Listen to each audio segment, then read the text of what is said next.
আসসালামু আলাইকুম। পাওয়ার presents IPL এক্সট্রাতে সকলকে আমন্ত্রণ। সাকিব আল হাসানের খেলা নিয়ে কথা হবে কিছুক্ষণ পরেই।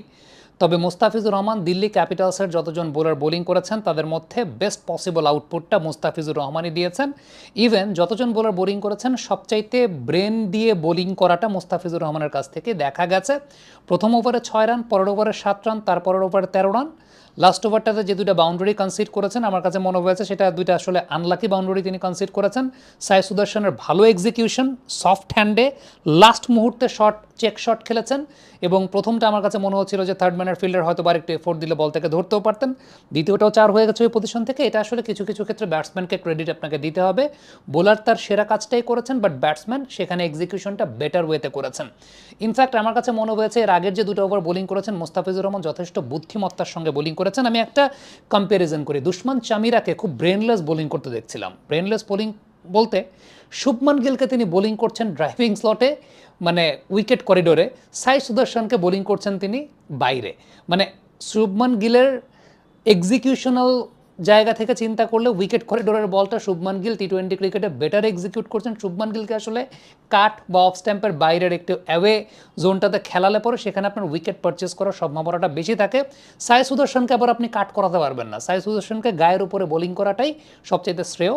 দুশমান চামিরা করছিলেন উল্টাটা। মুস্তাফিজকে যদি আপনারা খেয়াল করে দেখেন, সাই সুদর্শনকে ভেতরের দিকে ঢুকাচ্ছিলেন, শুভমান গিলকে অফ স্ট্যাম্পের বাইরের ওই জোনটা ব্যবহার করছিলেন। বাট যখন দুজন ওপেনারই টিকে গেছেন এই ধরনের সারফেস, মুস্তাফিজুর রহমান আমার কাছে মনে হয় যে কোয়ালিটি বোলিংই করেছেন।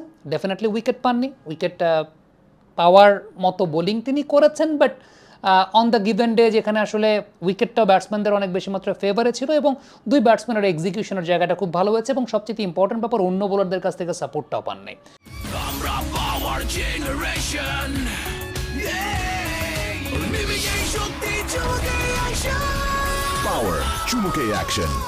মানে অন্য বোলাররা এমন লুজ ডেলিভারিগুলো করছিলেন যে কারণে মুস্তাফিজুর রহমানের ওয়েল এক্সিকিউটেড ডেলিভারি, আমি বলবো শেষ ওভারে 2-4 তিনি খেয়েছেন, well executed delivery, but batsman ওই ফ্লোতে আসলে 2টা বাউন্ডারি আদায় করে ফেলেছেন।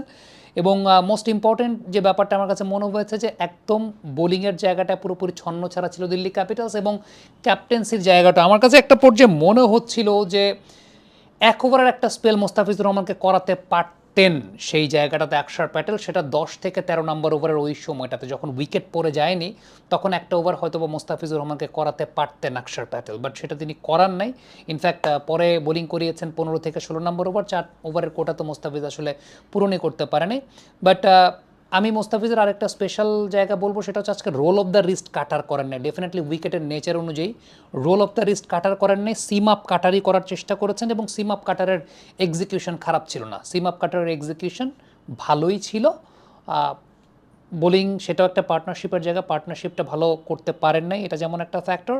দিল্লির অন্যান্য বোলাররা আসলে ভালো বোলিং করেন নাই, ওই জায়গাটাতে আলটিমেটলি ব্যাটসম্যানরাও ফ্লোতে ছিলেন।